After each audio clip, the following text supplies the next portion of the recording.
Welcome back to Good Morning Football. We are now joined by one of the best offensive linemen this league has ever seen.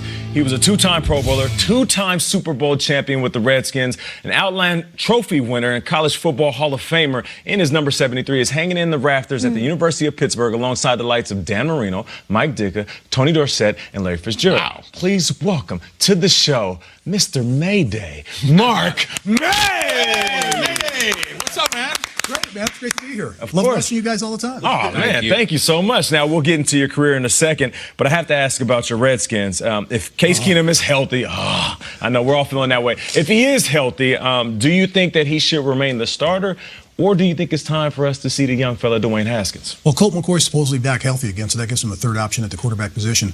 But I think stay with Keenum right now, because 2 weeks from now, they play the New England Patriots. There's no way in the world I'm putting Dwayne Haskins against that defense, because they're the best defense in the NFL by far. So I would wait till after that game where the schedule gets a lot easier, then insert him, because the season's over. They're 0-3 right now. They're not going to the playoffs. It's over. As a former Redskin, you're saying it's over. Done.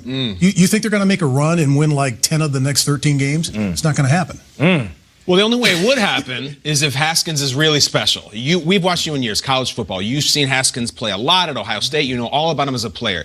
What does he do best? And then what maybe is keeping him from being on the field right now as a player?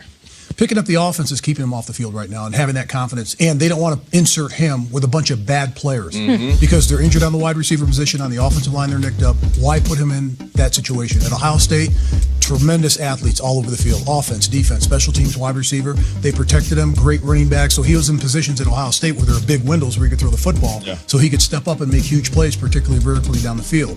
And I think with Washington, the windows are shorter. You know that in the NFL, how small the windows are. He's not used to that yet. And he still holds onto the ball a little bit longer because he thinks he's going to be protected like a newborn baby like he was at Ohio State. So when he got tattooed in the preseason a couple of times, I think in the back of his mind, he's like, let me get rid of this football a little quicker. And he's just got to get used to the speed of the game. Mark, you're so good at what you do, man. It's amazing. Fantastic. Some of our younger viewers might be watching be like, oh, I remember Mark May from TV with Lou Holtz and Reese Davis. You were a nasty offensive lineman. Talk about this league. I was a good guy. They love me. Randy White still sends me Christmas cards. They don't even talk to me today. It's been like 30 years. Let's go through the annals a little bit. A little history lesson for the viewers at home. You remember the Hogs, you know, obviously Russ Grimm, Joe Jacoby, yourself. Then the Hogettes became a thing. You have all these women in the stands wearing the No. They're guys. They're guys. Wigs. What was the 80s? What's the history of the Hogs and what that all was, and of course then eventually the Hogettes? Well, Joe Bugler, our offensive line coach, and he came in that year. That was his first year, and I was Joe Gibbs' first pick that year.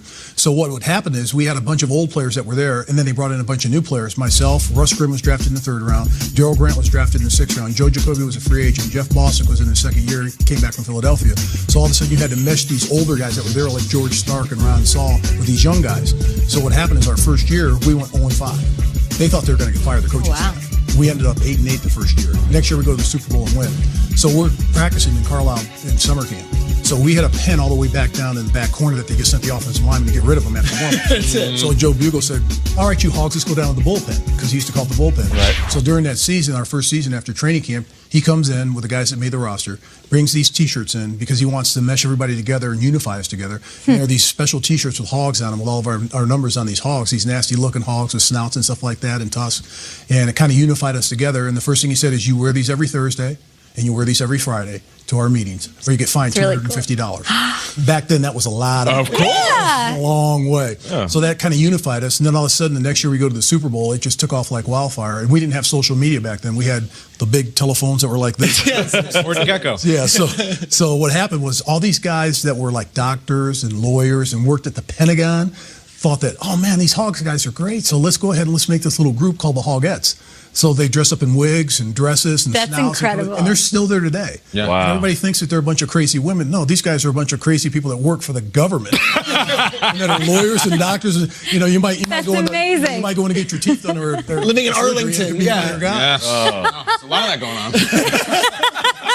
That's incredible. We talked a little bit in the commercial break about the era you played. It was the golden age for defenses, and you went toe-to-toe with some of the best defensive players in NFL history. Who was the toughest? The toughest out of all of them, Lawrence Taylor and Reggie White. Lawrence, good choices. Yeah, Lawrence usually played on the defensive right side, and I was on the offensive right side. But every once in a while, they'd move him around, so we'd designate him as Rover. So we'd always point to him because we had to find out where he was at all times. So when he came to my side, I would physically try to kill him. It was a fist fight. Got to do it. I didn't care about technique. It's like, you're coming to my side. Your inner Hoggette. I'm going to step on your hand. I'm going to knee you. You got to do whatever you got to do. Yep, I'm going to knee you in the rib cage. I'm going to punch you in the rib cage at the bottom of the pile, because if he comes to my side all day long, I'm going to be on Sports Center. I'm going to be on a news station. It's going to be, oh, look at Mark May getting flipped over by Lawrence Taylor. Yeah. Not going to happen. Not gonna I would do that so he'd go back on Jacoby's side for the rest of the You game. got to send a message early. And I could chill for the rest of the game. Wow. And then with Reggie, I try to get in his mind, and I try to get in Reggie's mind early, and I would start saying some not kind things. Right. So Donnie Warner, our tight end, elbows me. He goes, "Man, he's an ordained minister." I'm like, "Oh man." Oh, man. So then it was like, "Reggie, great play, help him." Yes. You're the man. Hallelujah, hallelujah, brother. Let's go penance. Yeah. So after that, he just like chilled. He was got him. So you had to play that mind game back. Wow, no doubt. Hey, you're here as ambassador for the 2019 Outland Trophy. Of course, you were a winner for the best interior lineman in all of football in the college game. But you're also here as an ambassador to fight the flu. I see your pin. It says #FightFlu. Tell us why the flu and fighting it would be passionate for someone like yourself. Well, if you think about it, millions of people get sick with the flu every year. Hundreds of thousands of people have to go to the hospital. Thousands or tens of thousands of people die every year from the flu.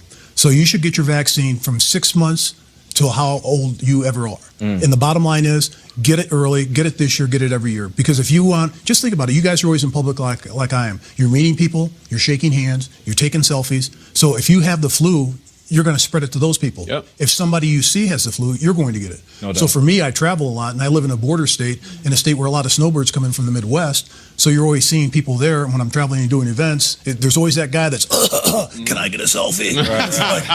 So, that's why I think it's important. And you don't want to be sick. Nobody wants to be sick. No one wants to have the flu. So your chances are much better if you get the vaccine. So go out and get your flu shots. Awesome stuff. Hey, thank you for joining us, man. Awesome. Dropping gems. Yes. I'm a huge fan of you, of course, being a player and your transition. Absolutely fabulous at what you do, man. Thanks for having me. I love the green room. You got food. I mean, I worked at 17 years in Bristol. We still donuts. Well, go ahead and enjoy yourself. Shots fired. Hey, take that.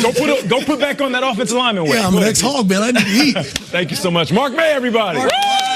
Yeah. From Mayday to Culver City, let's say hi to Will Selva. He's out in the newsroom with your latest headlines on this